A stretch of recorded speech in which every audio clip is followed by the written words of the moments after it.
आज बात प्रधानमंत्री नरेंद्र मोदी के कश्मीर दौरे की। अनुच्छेद 370 हटने के बाद प्रधानमंत्री नरेंद्र मोदी पहली बार 24 अप्रैल को कश्मीर दौरे पर जा रहे हैं। माना यह जा रहा है कि इस दौरान वो कश्मीरी पंडितों से भी मुलाकात करेंगे। देखिए, मोदी सरकार ने दावा यह किया था कि अनुच्छेद 370 हटने के बाद उनकी सरकार कश्मीरी पंडितों के पुनर्वास के काम को तेजी से मुकम्मल करेगी। तो क्या सरकार को अपनी इस काम में सफलता मिल पाई? क्या कश्मीरी पंडितों के गिले शिकवे दूर हो पाए? आज हम आपको कश्मीरी पंडितों से भी मिलवाएंगे और साथ ही ये भी बताएंगे कि आखिरकार 32 साल में दोबारा कश्मीरी पंडितों को घाटी में बसाने में इतनी दिक्कतें क्यों आ रही हैं? 19 जनवरी 1990 का दिन कोई भी कश्मीरी पंडित नहीं भूल सकता। जिस मिट्टी पर उनके पुरखे सदियों से रह रहे थे, वहां से अचानक उन्हें रातों रात घर छोड़ने के लिए कह दिया गया। ऐसा माना जाता है कि यही वो दिन था जब बड़े पैमाने पर कश्मीरी पंडितों का घाटी से पलायन शुरू हुआ। 19 जनवरी 1990 की शाम को कश्मीर घाटी में एक बड़ी साजिश रची जा रही थी। अचानक रात को मस्जिदों के लाउडस्पीकर और भीड़ भाड़ वाली गलियों से ऐलान किया जाने लगा, रलियो चलियो या गलियो, मतलब या तो भारत विरोधी तहरीक में शामिल हो जाओ या घाटी छोड़ दो या फिर मरो। कश्मीरी पंडितों के लिए ये कयामत की रात थी। फिल्म देखते देखते घाटी के लोगों को अचानक रात के 8:30 बजे के करीब बाहर से आवाजें आने लगी। सड़कों पर इस्लाम और पाकिस्तान की शान में तकरीरें हो रही थीं। हिंदुओं के खिलाफ जहर उगला जा रहा था।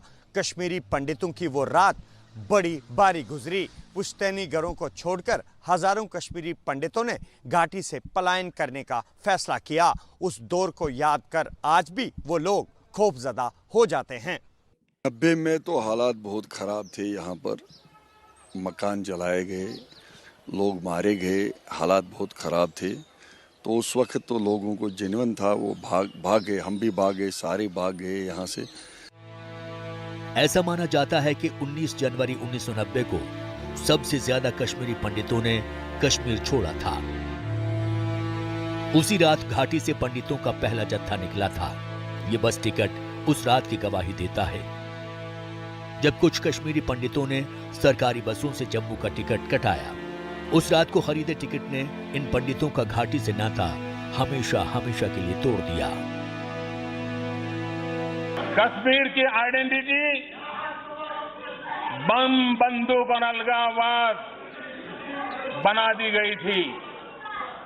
19 जनवरी 1990 जो लोग आइडेंटिटी की बात करते हैं, 19 जनवरी 1990 वो काली रात, उसी दिन कुछ लोगों ने कश्मीर की आइडेंटिटी को दफना दिया था। 81 साल के निरंजन नाथ विस्थापित कश्मीरी पंडित हैं। इनके मुताबिक 1982 से ही माहौल खराब होना शुरू हो गया था। 1986 में इसे और बढ़ावा मिला और 1989-90 में अपने मंसूबे में कामयाब हो गए। निरंजन नाथ बताते हैं कि दिन में ट्रकों से घूम कर नारे लगाकर धर्म परिवर्तन करने या मरने या कश्मीर छोड़ने के नारे लगाकर लोग राइफल दिखाकर डराते थे। 90 में इतनी हालत बदतर हो गई कि दिन को भी ये ट्रकों में, गाड़ियों में, हर एक चीज़ में हमें डराने के लिए राइफलें दिखा रहे थे। तो मजबूर होकर उन दिनों था जगमोहन यहाँ गवर्नर। जगमोहन की मेहरबानी से हिंदू कुछ बच गए, जो जम्मू में पहुँच गए माइग्रेंट। वो हम जानते हैं सर, हम पर क्या बीती 90 में। ये गांधरबल जिले का वंदामा गांव है, जहां 26 जनवरी 1990 को नरसंहार हुआ, जिसमें 23 कश्मीरी पंडितों को मौत के घाट उतार दिया गया। आज 32 साल बाद भी उस नरसंहार की निशानी यहां खंडर के रूप में मौजूद है। ये खंडर कभी गुलजार थे और अब सरकार की पहल से उम्मीद की जा रही है कि ये फिर से अपने पुराने रंग में रंगे जाएंगे।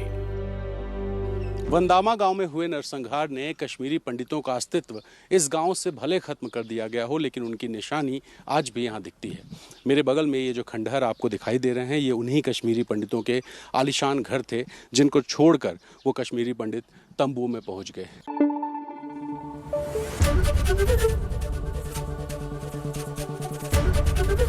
एबीपी न्यूज आपको रखे आगे।